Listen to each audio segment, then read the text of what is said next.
இங்கே பாருங்க, இதோட சேர்த்து பேசிடுவோம். 7 நிமிஷம் தானே ஆகுது. தமிழரின் விளையாட்டுகளும் பண்டிகைகளும். இதில் என்ன போட்டிருக்கு தெரியுமா? பொங்கல். இந்த படத்தை காமிச்சா தெரியும் உங்களுக்கு. பொங்கல் இருக்கா? பொங்கல், கிறிஸ்மஸ். அப்புறம் இந்த கிறிஸ்மஸை வந்து கிறிஸ்துமஸ்ன்னு சொல்ல மாட்டாங்க, நத்தாறு பண்டிகைம்பாங்க. எதுக்கு அந்த நத்தாருன்னு சொல்கிறாங்கன்னு எனக்கு தெரியல. அடுத்து இந்த பக்கத்தில் படம் இல்லையா, இந்த பக்கம் பொங்கல். இதில் ஏதாவது பண்டிகை போட்டிருக்கா? பொங்கல் தான் போட்டிருக்கு. பொங்கல், கிறிஸ்மஸ்ஸு, ஜல்லிக்கட்டு படம் போட்டிருக்கு.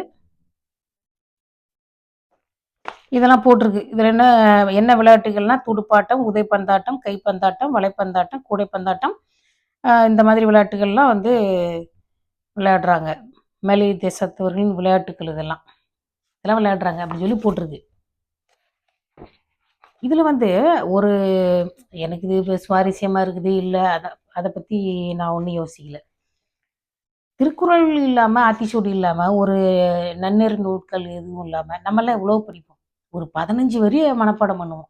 இறை வணக்கம்னு இருக்கும் தமிழ் புக்கில், ஞாபகம் இருக்கா? அங்கிங்கனாதபடி எங்கும் பிரகாசமாய் ஆனந்த பூர்த்தியாகி நிறைந்தது எது அப்படின்லாம் அந்த பாட்டு ஆரம்பிக்கும். எவ்வளோ நம்ம பாட்டு படிச்சிருக்கோம் மனப்பாடமா, சொல்லுங்க. நீங்க பாருங்க, இந்த படத்தெல்லாம் பாருங்க. குடும்பமும், அதாவது 1வது படம் குடும்பமும் உறவினர்களும்.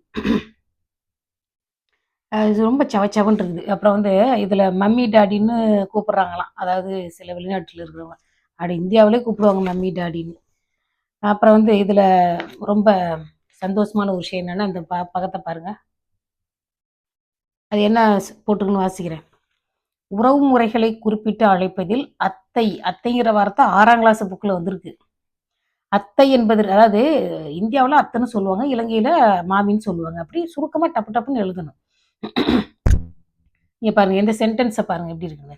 உறவு முறைகளை குறிப்பிட்டு அழைப்பதில் அத்தை என்பதற்கு பதிலாக மாமி என்றும், அண்ணன் மனைவியை மச்சாள் என்பதற்கு பதிலாக அண்ணி என்றும், அக்காவின் கணவனை அத்தான் என்றும் அழைப்பது வழக்கத்தில் உள்ளது. இவை ஊருக்கு ஊர் வேறுபடும். அதாவது எந்த ஊர்ல எதை சொல்றாங்கன்னு கிளியரா சொல்லணுமா இல்லையா? இங்க பாருங்க, அத்தைங்கிறதுக்கு பதிலாக மாமினும், நம்ம ஊர்ல வந்து அண்ணின்னு சொல்லுவாங்க. அண்ணி, மச்சாள் என்பதற்கு பதிலாக அண்ணியும் வந்து சொல்றாங்க. ஏன்னா அக்காவின் கணவனே அத்தான்னு சொல்ற வழக்கம் உள்ளதா? சில இடத்துல மாமாம்பாங்க, சில இடத்துல இப்போ நான் எங்க பக்கம்லாம் மாமான்னு தான் சொல்லுவாங்க. எங்களுக்கு அத்தான்னா தெரியும். இந்த அத்தான்லாம் சினிமாவில் வந்து சிவாஜி கணேசன் படத்துல எல்லாம் அதுக்கு சொல்லுவாங்க, அத்தான் அத்தான்னு. எங்களுக்கு அதெல்லாம் தெரியாது. மதுரை பக்கம்லாம் மாமா தான். அந்த மாதிரி